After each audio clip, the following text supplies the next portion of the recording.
Australia is home to more than 1,700 small towns. Behind that award-winning vanilla slice is a triumphant sports story. Welcome to 1 Week at a Time.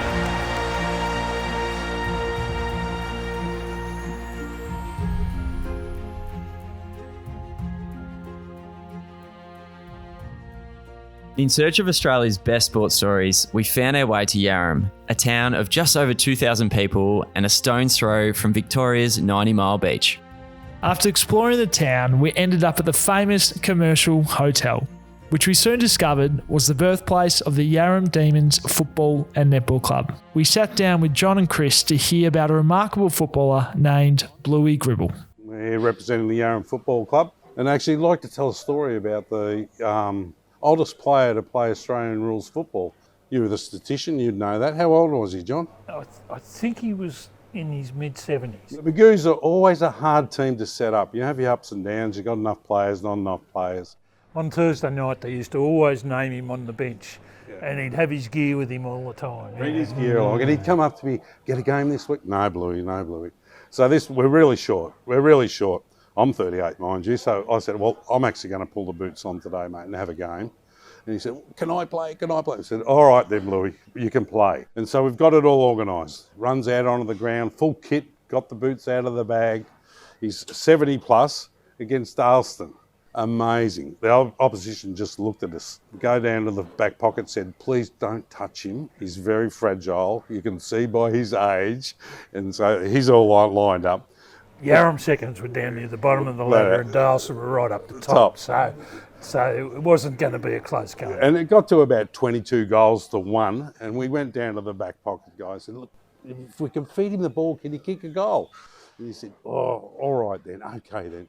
So we finally get the ball fed down to Bluey in the forward pocket, gets the ball, kicks a point. On his own. Disappointed. Yeah. Anyway, it was such a session, such a great thing that happened.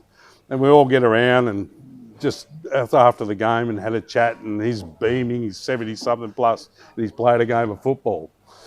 Next day, here's this picture in the Sun. Bluey, this 77-year-old fellow has played football. We thought, we're in all sorts of strife here. The VCFL are going to be coming down here saying, what are you doing putting a 77-year-old guy on the ground? You know, but anyway, it was all good. The article came and went. Next thing we know, the AFL down here want to have a picture of Bluey. Bluey is now on the... He's the centrepiece of the big mural. You know, the AFL mural that they've got, here's Bluey right in the middle of it. And his picture's in the MCC stand, you know. Here we are, we're going to be sued, we're going to be in all sorts of strife. No, it was such a classic thing. And that's one thing that a country football club will do. And with another country football club, it'll go out of the way to make someone feel valued. And that was what that was all about.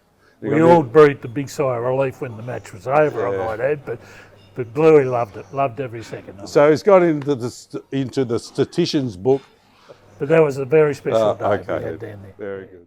Statsman John was vying for a position at Champion Data as he took us through the Yarram Demons archives before we roped in Chris, Griffin, Justin and Shane, who were involved in the 2018 premiership.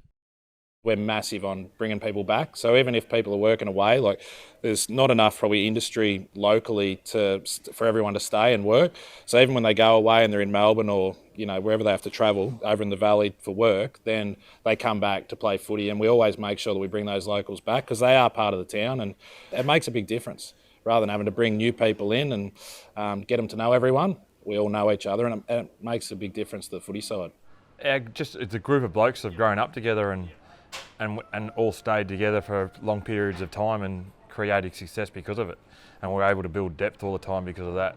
2018 was a culmination of a lot of work that went on by a lot of different people. Been building, for a few years, and Chris was the coach the year before, and we made a grand final and got pipped that day. And then to come back, I think there was a few little errors that we needed to improve on. I think everyone just was just making sure that the young fellas were buying in on that and really improving. And I think with the loss from the year before, they realised that you have to make the most of it when you're there. The moment in the match where you thought, yep, it's ours, we've got it. Not that I can recall. Honestly, I can't recall a specific moment. I can tell you what I was doing the whole game. Yeah. I'm walking the oval around the outside the whole time. 2.5 hours. I was so nervous and I couldn't control. How many steps? I have no idea. I couldn't count. I couldn't do anything. I'm just walking round and round and round the whole time. So there was a few in the side that played 11 years prior in 07, but there was also a lot of young fellas coming through that had been starved of success, and the club had been for the 11 years. Yeah, it was a huge day, and I think everyone will say you play footy to play with mates, but also to be on that last day, come the grand final day, and to have, we all played in the 2007 grand final, and then to wait 11 years to win your next one. You think, at that age, you're probably just going to keep rolling around and winning them every day. But 2018 one was, a long time in the making. Do you remember when the siren went? Where were you? What part of the oval? I was at the gate. We went straight out, and the players were crazy at that particular moment. So we just hung back a little bit, let it go, and then we caught up with our young bloke and caught up with the coach and caught up with the players and did all the things. It was great. It was one of the proudest moments in my football time, my son playing in a senior premiership for Yarram. I think that one was more relief that day, like I was saying. It's a bit longer in the making, you a bit longer in the tooth, so you kind of enjoyed it a bit more, and just more of a relief that you got over the line again.